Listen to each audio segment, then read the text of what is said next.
사랑하는 성도 여러분, 오늘 우리는 2026년도 첫 주일을 신년 감사 예배로 드리고 있습니다.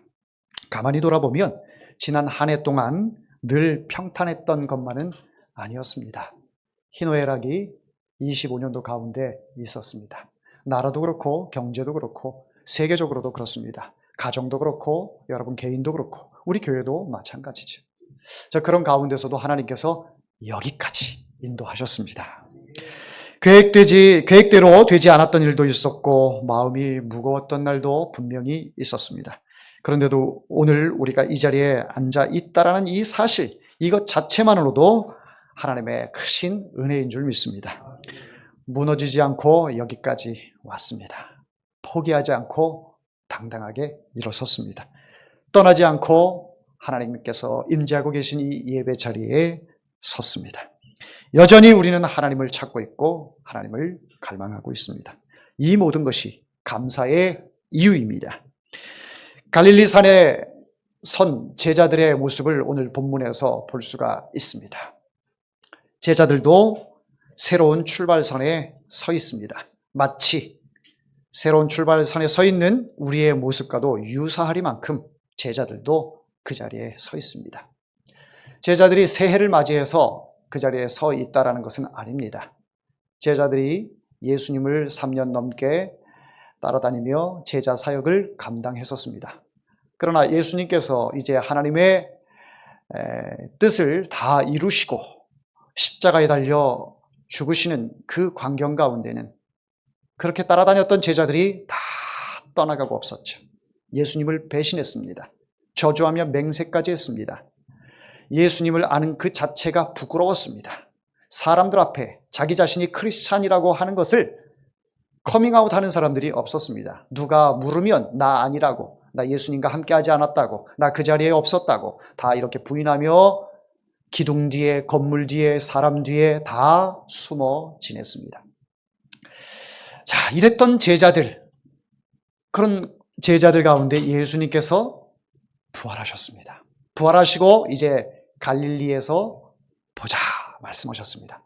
그래서 오늘 이 본문의 내용은 갈릴리 산에서 제자들을 예수님께서 만나는 장면입니다. 부활 이후에. 그러니 제자들이 예수님을 볼 낯이 있었겠습니까? 없었어요. 예수님을 볼 낯이 없어요. 왜? 나의 모습이 너무 부끄러웠거든. 예수님을 그렇게 자랑하고 예수님과 함께 동행할 때 얼마나 뿌듯했으며 많은 무리 가운데 내가 예수님의 12제자 안에 속했다라고 하는 이 사실 한 가지만으로도 가슴이 웅장해졌었던 사람들입니다. 그리고 가는 곳곳마다 주님께서 권세를 주셔서 막 귀신이 떠나가고 복음이 전해지는데 막 사람들이, 병자들이 회복이 되는 이런 역사들을 예수님과 함께 맛봤던 사람들이에요. 그런데 이 사람들이 부활체를 예수님을 만나고 나서는 감히 고개를 들 수가 없어요. 너무 부끄러웠습니다. 예수님의 부활을 보았지만 마음은 여전히 정리된 상태는 아니었습니다. 기쁨과 두려움이 공존했습니다. 기대와 불안이 막 뒤섞인 그런 감정이었습니다. 그런 제자들을 예수님은 갈릴리산에서 보셨고 그 제자들을 봤을 때 예수님께서 얼마나 기뻐하셨을까 그런 생각을 해보게 됩니다. 양자 간의 그 만남이 같으면 참 좋겠는데 한쪽에서는 너무 부끄럽고 기쁘면서도 부끄럽고 한쪽에서는 너무 반가워요. 못난 제자들이지만 그래도 갈릴리산에서 보자 했는데 이 갈릴리산에 제자들이 다 모였다라는 거예요.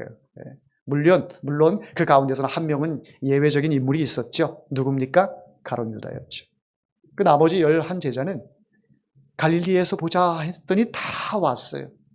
다 숨어있던 자들이 어디서 나왔는지 다 갈릴리산에 모이게 되었습니다.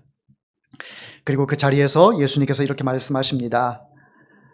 19절 말씀에 보니 그러므로 너희는 가서. 예수님은 제자들의 부족함보다 그들이 여기까지 온 것 자체를 받아주셨어요. 이게 중요한 겁니다.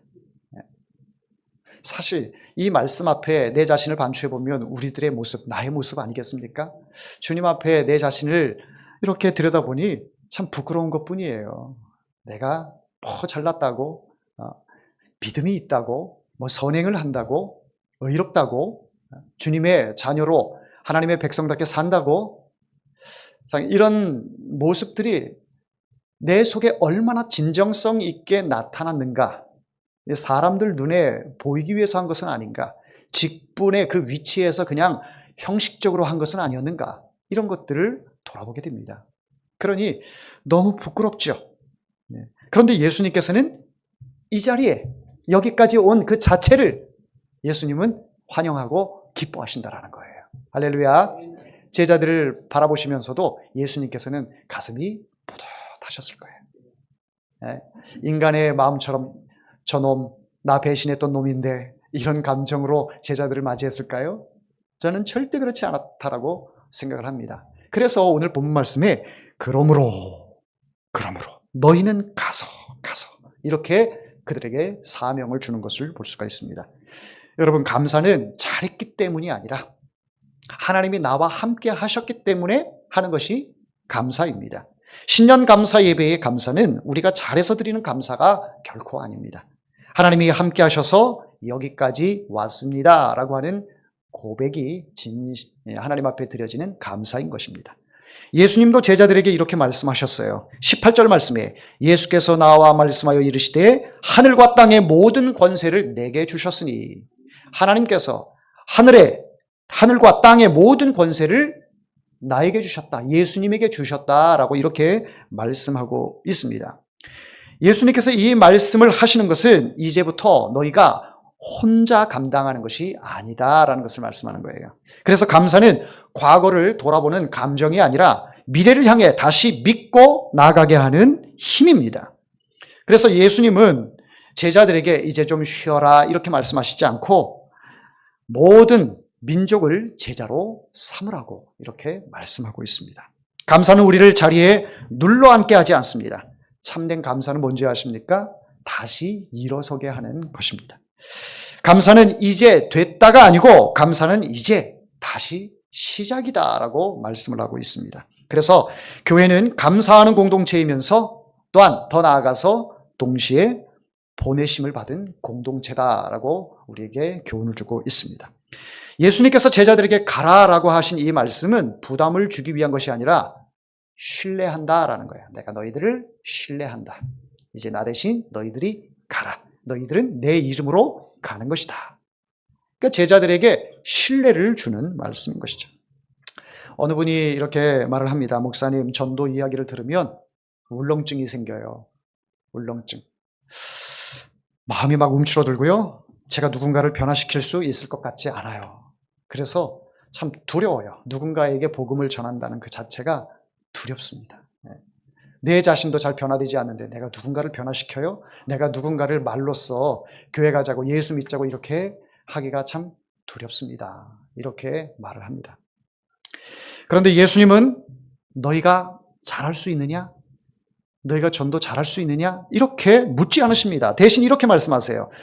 한번 따라해 볼까요? 내가 세상 끝날까지 너희와 항상 함께 있으리라. 아멘. 네, 내가 세상 끝날까지, 그 내가가 누구예요? 예수님이죠. 예수님이 어떤 분이에요? 18절 말씀에 하늘과 땅의 권세를 하나님께서 내게 주셨으니, 그러니까 예수님이 어떤 분이에요? 하나님께서 하늘의 권세와 땅의 권세를 받으신 분이에요. 그 권세를 받으신 분이 내가 너희와 항상 함께 있으리라 이렇게 말씀하고 있어요. 믿습니까? 우리는 그 예수님을 믿는 거예요. 그러니 그 예수님께서 우리에게 이 말씀을 하시는 것은 사실 명령이기에 앞서 약속을 하고 계시는 겁니다. 우리에게 가라 명령도 하시지만 내가 너희와 항상 함께 있을게. 세상 모든 족속을 제자로 삼아서 그들에게 복음을 전하라고 말씀하고 있는 것이죠.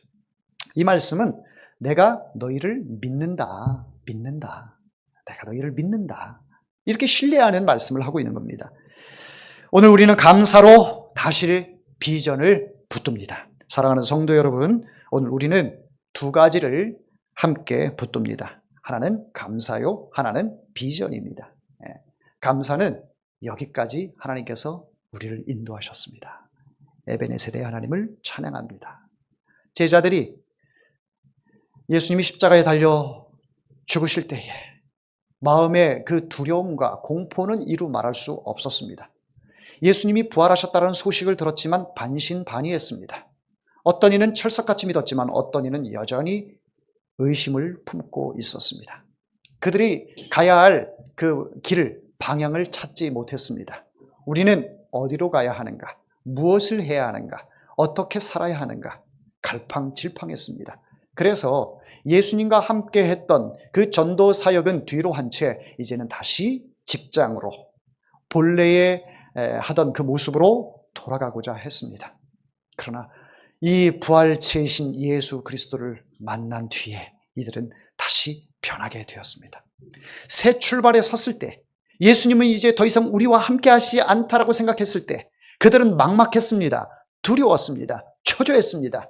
무엇을 해야 할지, 나는 어떻게 인생을 살아야 할지 막막했었습니다. 그런데 주님을 만나고 나서 분명한 사명을 깨닫게 되었습니다.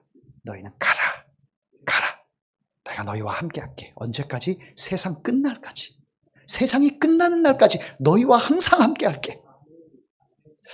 이보다 더 확실한 약속이 어디 있겠습니까? 그 예수님께서는 그때 제자들과 함께 하셨고 지금도 여전히 우리와 함께 하시는 줄 믿습니다. 그러니 우리와 늘 함께 하시는 그 하나님을, 우리 예수님을 바라보면서 우리는 감사할 수밖에 없어요. 감사를 하게 되니까 우리 마음속에 무엇이 생깁니까? 비전이 생기죠. 주를 위하여 내가 어떻게 쓰임을 받을 수 있을까? 주를 위하여 내가 어떻게 사용되어지기를, 그 간절한 마음이 우리 마음속에서 막 나타나게 되는 것이죠. 여러분, 원수는 어디다 새겨야 합니까? 물에다 세워야 돼요. 새겨야 돼요. 은혜는 어디다 새겨야 돼요? 가슴에 새겨야 합니다. 우리가 은혜 받은 것을 물에다가 흘려보내면, 은혜는 내가 잔뜩 받았는데 하나도 기억이 안 나. 그 은혜에 대해서 내가 갚을 생각조차 하고 있지 않아. 여전히 내 삶에 바쁘고 여전히 내 삶만 돌아다 보니까 나에게 은혜 주셨던 이런 분들을 망각하고 살 때가 너무 많아요. 다시 말해서 예수님께서 우리에게 주신 그 은혜가 너무 큰데, 나에게 주신 것 중에 가장 귀하고 큰 것이 바로 이 구원이라고 하는 새 생명인데, 영원히 죽지 않고 영원히 하나님의 나라에서 영생 복락을 누리고 사는 이 귀한 복을 나에게 주셨는데, 여러분, 정말 우리는 대단한 것을 받고 살아가는 사람들이에요. 허물과 죄로 인하여 지옥에 들어가서 영원히 꺼지지 않는 불에서 불로써 튀김을 당할 수밖에 없는 그런 존재들인데, 우리를 하나님의 백성으로 삼아주셨잖아요. 무엇을 통해서? 예수 그리스도를 믿음을 통해서, 예수님을 믿음을 통해서 우리는 구원을 얻게 되었으니 이보다 더 큰 은혜가 어디 있습니까? 잠깐 우리에게 물질이 유익을 줄 수 있어요. 건강이 유익을 줄 수 있어요. 또 세상에서 출세가 유익을 줄 수 있어요. 그러나 그런 것들이 우리의 영원한 생명을 보장하지 못합니다. 잠깐의 유익과 영원한 유익과 이것을 비교한다라고 하는 이 자체가 어불성설인 것이죠. 사랑하는 성도 여러분, 우리에게 영원한 은혜와 영원한 복을 우리 주 예수 그리스도께서 주셨습니다. 이 은혜를 생각한다면 가만히 있을 수 있습니까? 가만히 주저앉아서 그 은혜만 더 있을 수 있습니까?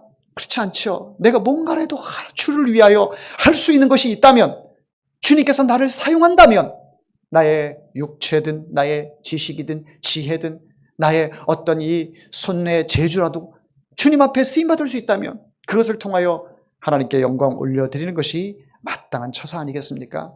그러므로 우리 주 예수 그리스도께서 우리에게 주신 그 은혜를 가슴에 깊이 새길 수 있길 바랍니다.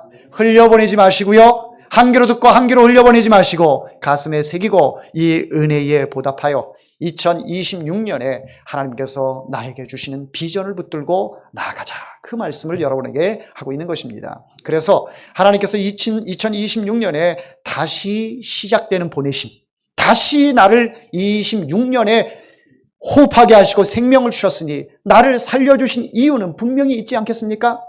왜 의미 없이 나를 살려두셨을까요? 그건 아니지요. 의미 없는 인생은 없습니다. 다 의미가 있어요. 나는 나이가 많아서 아무것도 못해. 아니요. 지금까지 호흡할 수 있는 것은 하나님께서 여러분들을 통해 의미 있는 삶을 주시고 그 의미 있는 삶을 통해서 하나님께 은혜를 갚도록 또 기회를 주신 줄 믿습니다. 또 과거에 하나님의 은혜에 대해서 잊어버리고 온전히 충성하지 못했던 그런 심령들이 계십니까? 그렇다면 이 새해에 여러분들에게 하나님의 그 은혜를 회복하고 비전을 향해서 달려갈 수 있도록 기회를 주신 거예요. 사랑하는 성도 여러분, 우리는 올 한 해 감사하면서 감사로 서서 비전을 붙들고 나아가야 합니다. 우리 해오름교회 이 표어가 뭡니까? 올해 표어가 여러분 다 아시죠? 한번 따라해 볼까요? 기도로 뭐지요? 기도로 보내고 사랑으로 전하는 교회. 기도로 보내고 사랑으로 전하는 교회. 기도하고 복음을 들고 나가서 전하는. 기도가 없이 복음이 전해지지 않습니다. 여러분, 인간적으로 막 사람들 친해가지고 막 이끌어오는 거 기도가 바탕이 되지 않으면 교회 온들 금방 떠나갑니다. 기도가 심어져야 그 심어진 기도 위에 전도의 열매가 맺혀지게 되는 거예요.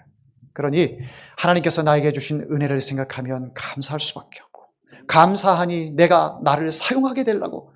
내가 가진 것은 많지 않지만 건강도 물질도 시간도 많은 것들이 부족하지만 그 가운데서도 주님이 기뻐하신 것, 나를 사용하여 주옵소서. 이 고백으로 나아갈 때에 우리 주님께서 내가 너희와 함께 항상 함께 있으리라 하신 그 약속의 말씀을 붙들고 나아가는 그 믿음이 우리 가운데 확증되어지는 것입니다. 감사로 시작하고 믿음으로 걸어가며 주님과 다시 함께 가는 교회, 그 길에 주님이 항상 함께 계실 것입니다. 우리 가는 그 길 끝에 우리 주님께서 서서 여러분들을 향하여 두 팔 벌리고 안아주시는 것을 생각해 보십시오. 가슴 벅차오르지 않습니까? 아이들이 엄마 앞에 엄마 아빠 하면서 막 안길 때 그때 막 가슴이 뭉클하잖아요. 우리가 주님 품에 우리 인생 다 마치고 주님 앞에 섰을 때 주님께서 여러분들을 환한 미소로 안아주실 걸 생각하면 얼마나 가슴 벅차오르는지 모릅니다. 자, 그날을 바라보며 우리에게 주신 올 한 해 하나님께서 어떻게 역사하실지 우리는 몰라요. 모르나 한 걸음 한 걸음 주를 위하여 말씀을 따라 걷다 보면 이것이 우리의 비전으로 나아가게 되다 보면 열매는 누가 이루세요? 우리 주님이 이루실 줄 믿습니다. 할렐루야. 올 한 해 우리 해오름교회 5가정 전도를 목표로 하고 있습니다. 굉장히 소박한 꿈이죠. 굉장히 소박한 꿈이면서도 우리로서는 불가능한 일이죠. 그러나 여러분, 이 비전을 품고 나아가는 여러분들에게 하나님께서 역사하실 줄 믿습니다.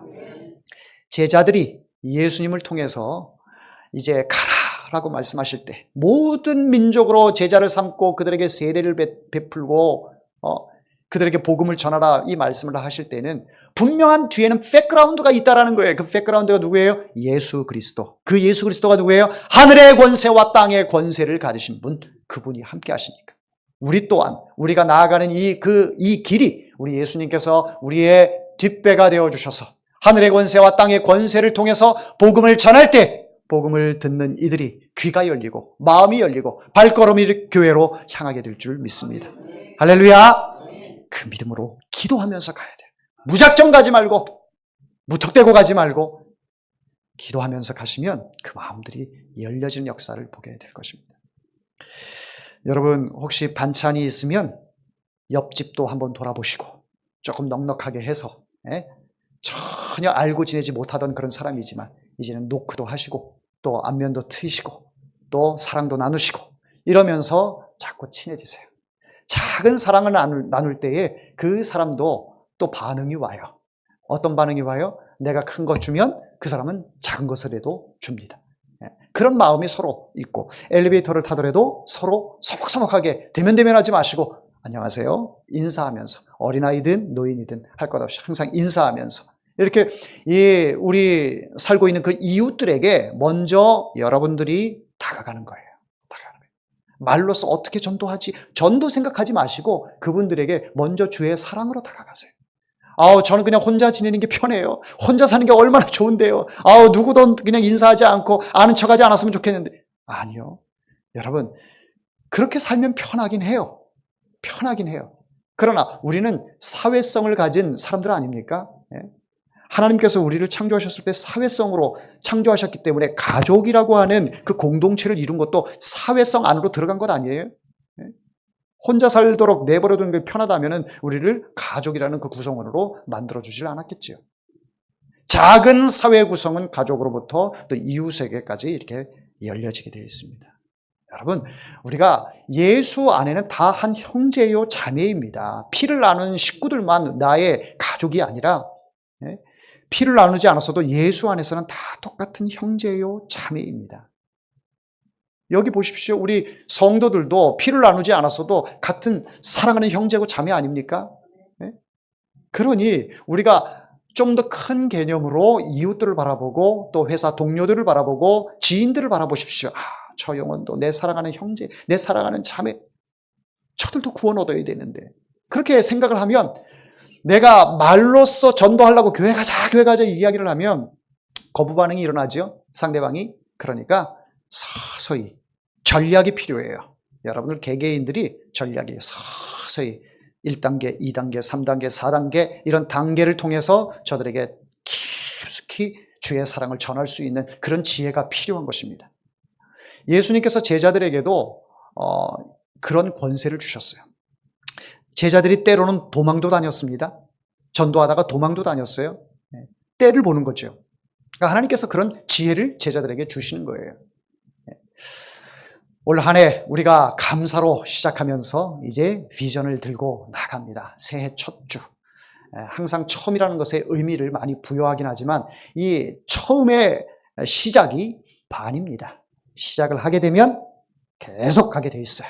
여러분, 올 한 해 어떤 영혼을 주께로 인도하고 싶습니까? 어떤 이웃들과 함께 마음 터놓고 지내고 싶습니까? 그 사람들 생각하면서 기도하시고 또 꼭 1월 내에, 2월 내에, 3월 내에가 아니라 계속해서 예의주시하게 또 하나님이 주시는 그 지혜로 그들에게 다가가서 주의 사랑이 그 가슴 강팍한 심령 가운데 깊숙이 스며들도록, 자기도 모르는 순간에 어느 순간에 보니까 교회에 나와서 앉아있는 그런 때가 분명히 올 줄 믿습니다. 할렐루야. 한번 따라해 봅니다. 감사해서 다시 시작되는 보내심. 주님이 누구를 보내세요? 나를 보내세요. 나를 보내세요. 여러분 자신을 보내신다라. 은혜 받았으니 우리도 이제